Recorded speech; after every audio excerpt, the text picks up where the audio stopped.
Moi, c'est Madame Safiatou Diop Fall. Professionnellement, je suis inspectrice de l'éducation populaire, de la jeunesse et des sports.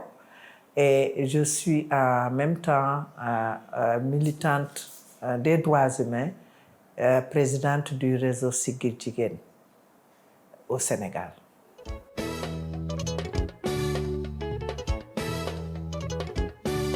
Oui, être jeune au Sénégal aujourd'hui signifie d'abord, du point de vue de l'âge, vraiment avoir entre 5 et 35 ans, parce que l'âge de la jeunesse officiellement ici, c'est jusqu'à 35 ans.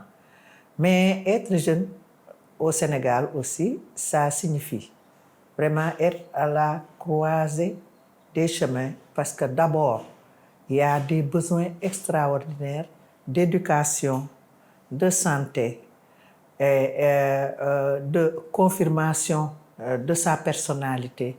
Et tout cela dans un environnement de crise où l'individu se cherche, et particulièrement pour une jeune personne, que ça soit une fille ou un garçon.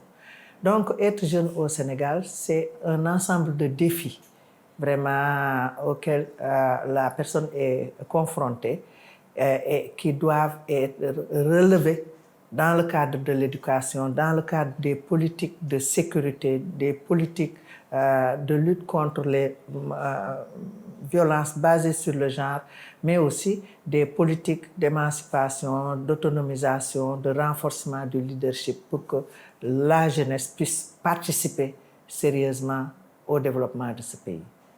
Être jeune, ça veut dire que nous devons être engagés pour contribuer à bâtir une nation.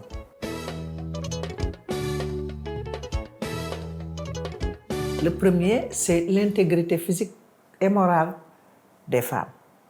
Ça, c'est une priorité fondamentale. Il faut que les femmes puissent être indemnes de toute forme de violence, violence physique, violence morale, violence politique, violence économique, et que vraiment qu'elles puissent être des êtres épanouis. Ça, c'est le premier pilier, la première priorité, c'est l'intégrité physique et morale.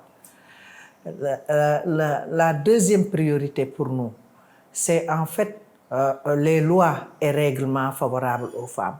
Et là, il faut que notre corpus vraiment réglementaire, notre corpus législatif et réglementaire puisse prendre en compte tous les acquis des conventions internationales et régionales, intégrer cela et régler les gaps par rapport au droit. Il faut que le droit soit favorable aux femmes sénégalaises, à l'amélioration du statut des femmes sénégalaises. Troisième priorité, c'est le leadership. Parce que nous ne pouvons pas régler les questions de développement sans que les femmes ne soient à la table de décision. Et donc, il faut nécessairement que nous puissions développer vraiment un leadership très fort avec des lois qui nous permettent vraiment d'être à la table de décision, comme la loi sur la parité, mais aussi que ce leadership soit appuyé par une volonté politique pour que les femmes puissent être à la table de décision pour gérer les questions de la communauté et gérer la redistribution des richesses, des ressources de ce pays à égalité, et gérer la famille à égalité pour que nous puissions véritablement jouer notre rôle d'acteur de développement au même titre, au même plan que l'homme, pour que le Sénégal aille vite et résorbe ses gaps de progrès.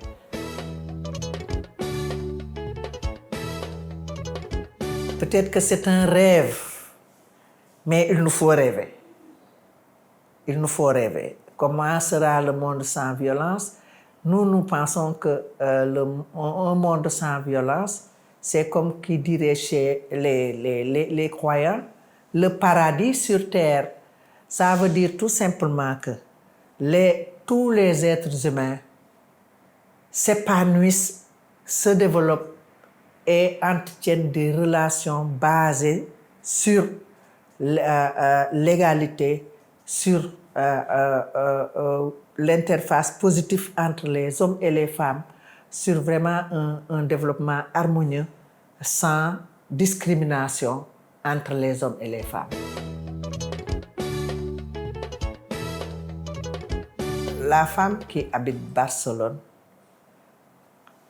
en relation avec la femme qui habite le Sénégal, Dakar, nous devons comprendre que nous sommes des sœurs d'abord.